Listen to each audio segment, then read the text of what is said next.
So, Okay, well, it's great to meet you. Thank you for taking a minute out today. I appreciate it. sure. So let's begin. Before we get into your life as a business coach, I want to begin with, you know, 4 years ago, we were trying to figure out this pandemic. It was probably one of the most momentous events of our lifetime. So, how did you get through that time period and how did it change the way that you do things now? All right. Well, so I'm originally Russian, right? And Yeah. back in 2017, me and my whole family, and I have a big family, 4 kids, a husband, a dog. So we left Russia to Portugal. Okay. So we found ourselves in the middle of pandemic in a new country, Portugal. We just started learning Portuguese language and kind of a lockdown, isolated. That was pretty rough, Yeah. just in general.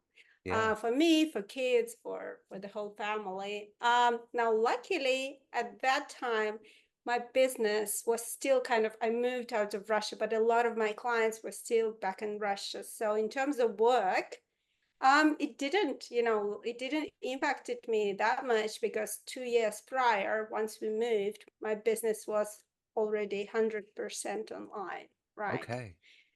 So in terms of the business, that didn't impact me that much. On the contrary, people found themselves kind of, oh my God, what do I do? How do I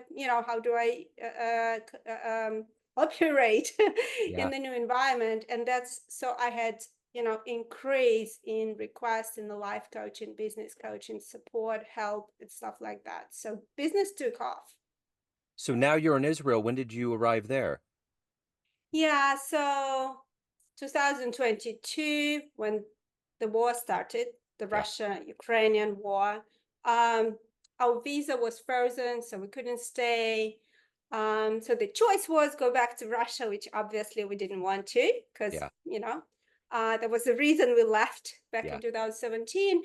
But my parents live here in Israel. They immigrated some time ago, and basically that was the only place we could go. So 2 years ago, we kind of pack our stuff and moved to Israel 2 years ago.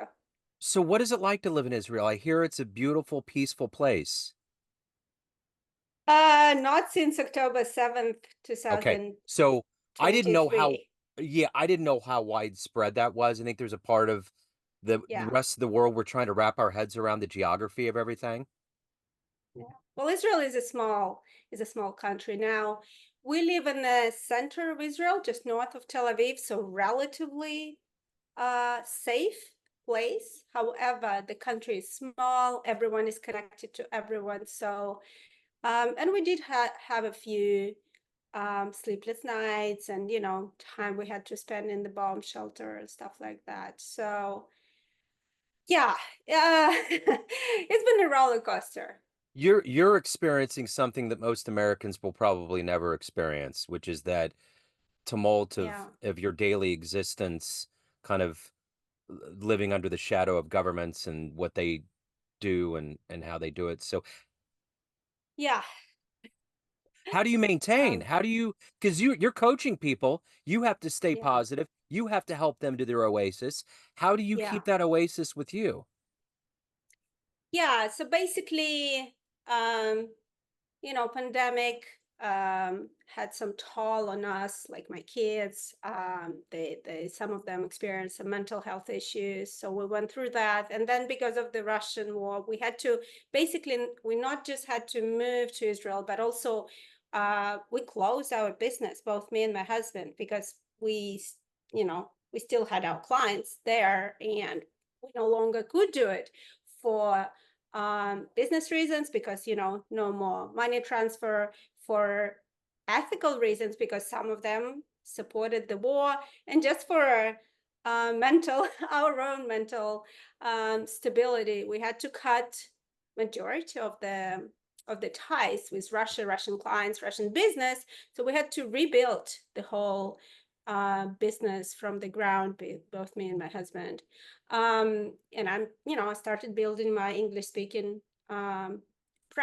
business practice, and doing some consulting work. Now, luckily, I had Western education. My English, I've been working with the English speaking people. I had executive MBA from London Business School. So it was not, it was challenging, but not that, I had to, I was able to do it, unlike other people. So, we are lucky to some degree. However, going through something once and then another turmoil again, and then 7th October.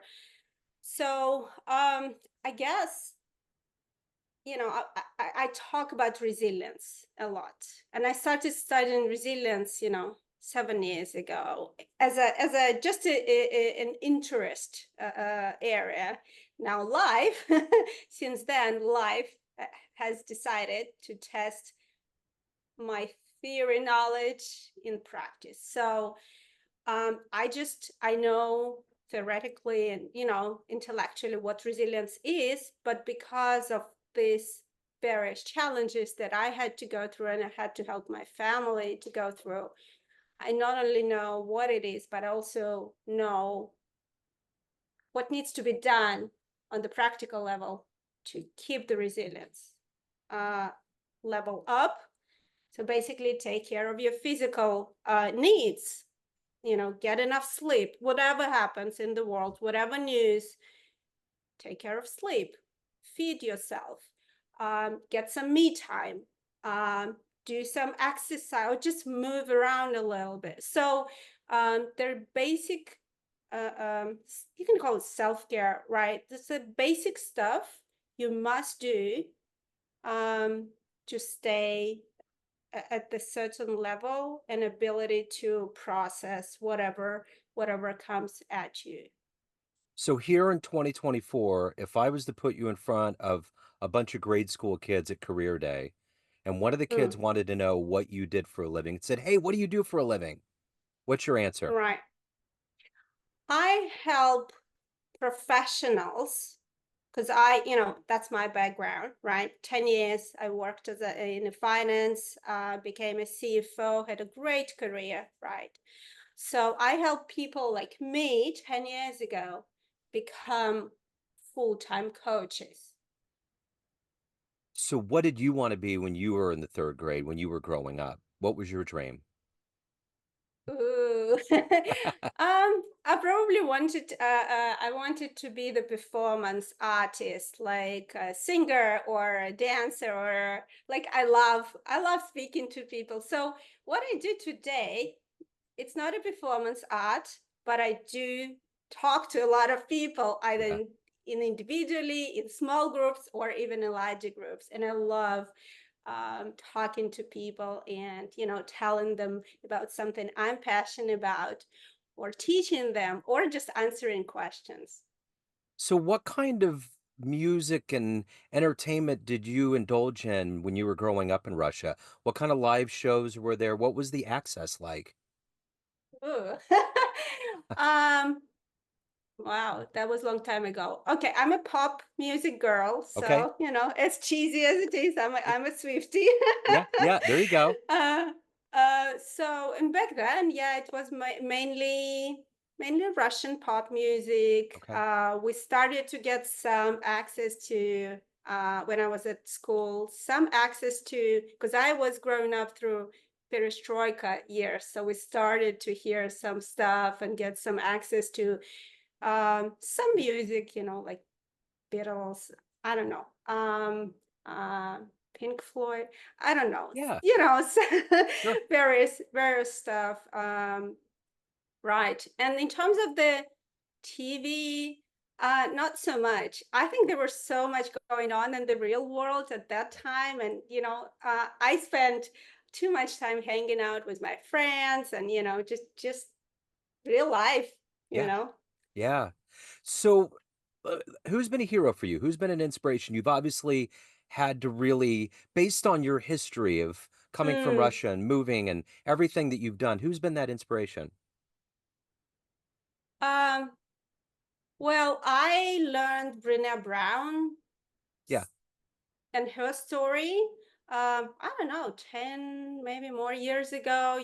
Her book about the gifts of imperfection, and it's not me, like, and the way her career develop. Like I've really admired not just what she talks about, which obviously is revolutionary and valuable, but also her path. Like I learned that it took her about 7 years to self-publish her first book.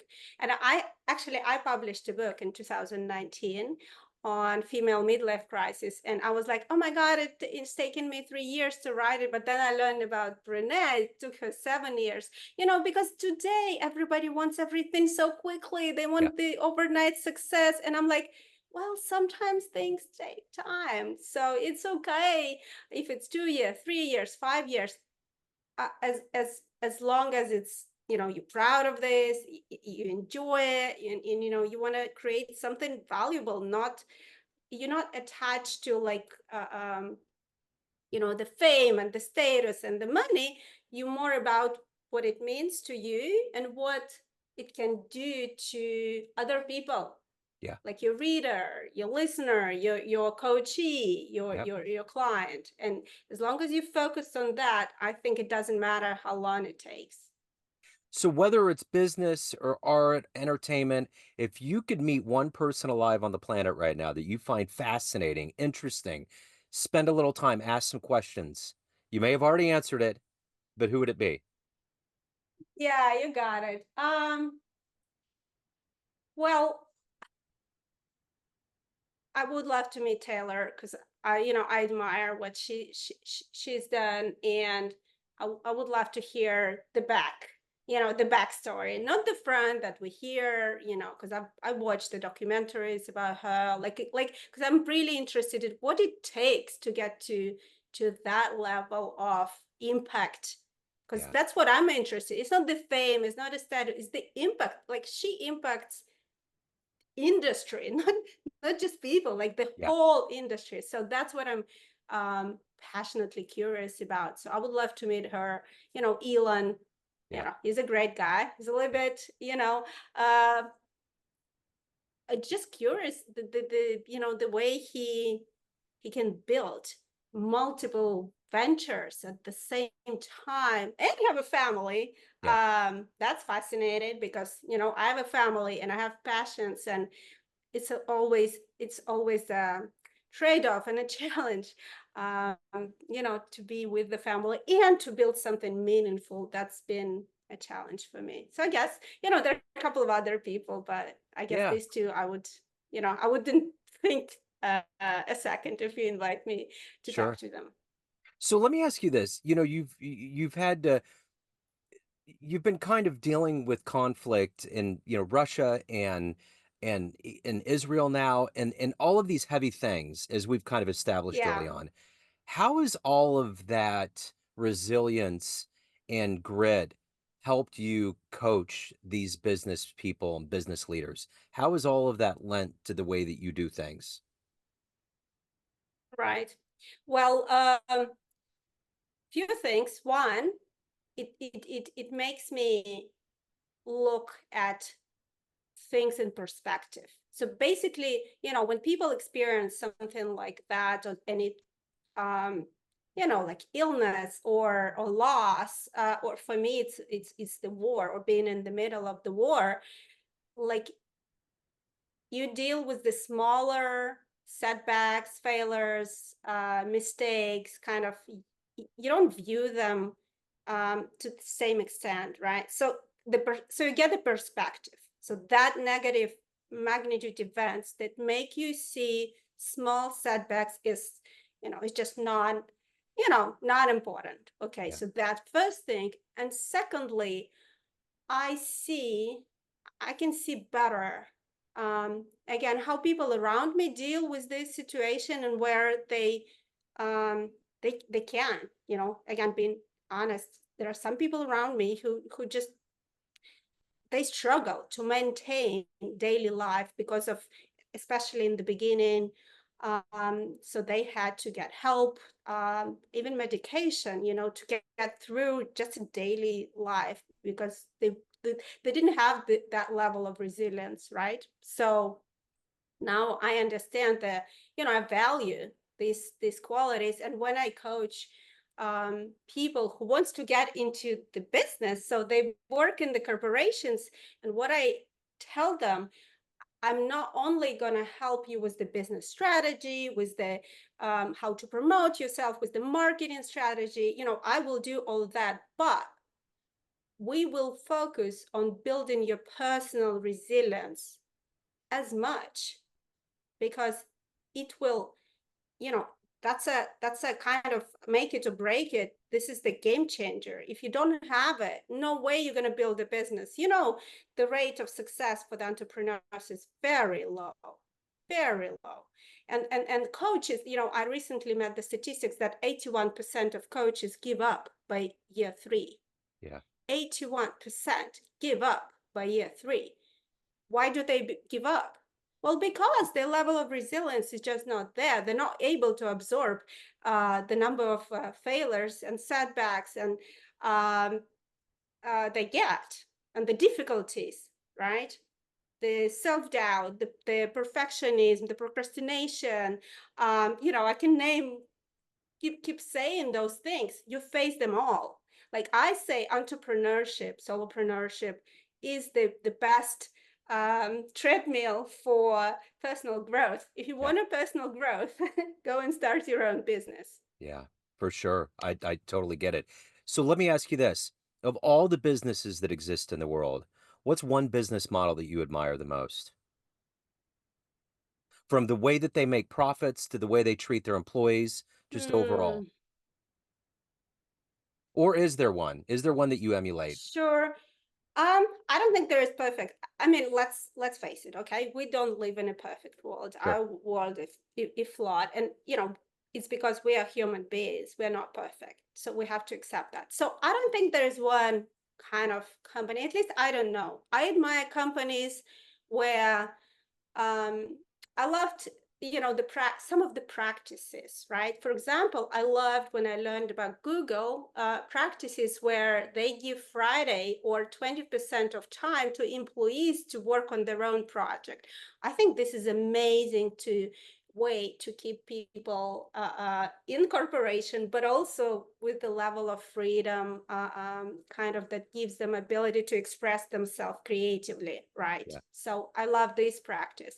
I also love practice where there is um, less of a hierarchical structure, but more of a kind of, not holocracy is good, but I know it's not always gonna work, but where people are involved in the decision making. And when I had my team in the corporation, I was a CFO, I was always using kind of more coaching leadership style. So whenever a leader considered him or herself as a coach and focuses on growing people, coaching people, I think these are the companies where you can see great results. So if you could run into that version of you before you left Russia, that younger version of you, you had a dream and you ran into that younger version of you, and you could give that version a piece of advice based on this Mm, life you've lived, the wisdom you've gained, what advice would you impart on that version of you? yeah. Well, I guess one thing that uh, I would say, because I say now to my clients, don't leave, don't burn the boats. I know it's a great strategy, but it's very stressful. Yeah. So don't burn the boats. Okay, start a side hustle. Yes, it's hard because you have your business, you have your children, you have your family, and you want to have fun, but still, this is still, I think, a better way. Start your side hustle, try things out, because it will take you some time before you realize what actually you want to do. Or if it's coaching, okay, but what niche you want to be focusing on. So try things out, start building, and only once you kind of, you understand what it takes, what you want, how it's going to go, then start making the transition. So kind of be more gentle on yourself, rather than, when I was young, I was like, okay, leaving corporate, burning the boats, Yep. going all in. Yep. um it worked out, but it was too stressful, too Yeah. stressful. So of all of these things that you've done, the travels you made, the evolution that you've gone through, what are you the proudest of? my book, I told you I'm proud. It took some crying and some self, all going through a lot of emotional, meeting your demons, basically, like, oh my god, what they're gonna, because it's very open. It's kind of a mixture of the memoir of me going through the midlife crisis and some of my challenges, and some research and some advice what to do about it. So it's kind of a very open and honest book. And there are stuff there that, nobody knew about me. So it was very hard to push send to my publisher button, because I'm like, oh my God, what they're gonna think about me, what they're gonna, so, and I'm proud that I did that. And the feedback that I receive is like every time gives me the goosebumps. And then the second thing I did, Santiago Way, is the Camino de Santiago Yeah. is the path. Yeah. I did the Portuguese one, Yeah. not the full, because again, the family and stuff. I did Yeah. the 125 kilometers, but I did it 4 times, Wow. a little bit different path. And every time it's meeting your internal kind of demons and raising that bar of what you can challenge yourself with, and going through some of the most intense kind of emotions. So you're gonna get there, gonna give up, and I did it. I went there. I finished where I wanted to finish through the pain, both physical and emotional, by myself. I did all of them kind of solo, because this is the me time, the time to be with yourself. I kind of like the Green Lights by Matthew McConaughey.